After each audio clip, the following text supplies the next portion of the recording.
سیدی رہنمائی فرما دیجئے کہ دعوت اسلامی میں تنظیمی طور پر تقسیم کاری اور ذمہ داران کی تبدیلی کا سلسلہ وقتاً فوقتاً ہوتا رہتا ہے، تو اس پر ایک ذمہ دار کا رد عمل کیسا ہونا چاہیے؟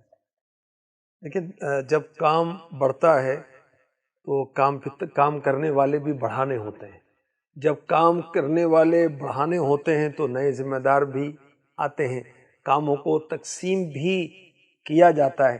تو ہمیں دل بڑا رکھنا چاہیے اور نئے نئے اسلامی بھائیوں کو تیار کرنے ہیں، اسلامی بہنوں کو اسلامی بہنیں نئی تیار کرنی ہیں۔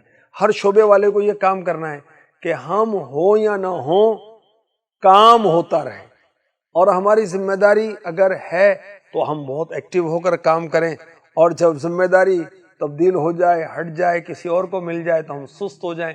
تو کیا ہم ذمہ داری کے لیے کام کر رہے تھے یا اپنی اور لوگوں کی اصلاح کے لیے کام کر رہے تھے، اللہ کی رضا کے لیے کام کر رہے تھے؟ تو کوئی بھی سطح ہو، کوئی بھی شعبہ ہو، ہم نگران بنے یا ماتحت بنے، ہمیں دین کا کام تو کرتے رہنا ہے۔ حضرت سیدنا خالد بن ولید رضی اللہ تعالی عنہ، سیف اللہ آپ کو کہا جاتا ہے، اللہ کی تلوار، وہ آپ جس جنگ میں جاتے تھے اسلام کو فتح ہوتی تھی۔ فاروق اعظم رضی اللہ تعالی عنہ نے ان کی جگہ سپہ سالار کسی اور کو بنا دیا تاکہ لوگ یہ نہ کہیں کہ یہ تو خالد بن ولید کی وجہ سے فتح ہوئی، نہیں، اللہ رسول کے کرم سے فتح ہوئی، اسلام کی فتح ہوئی۔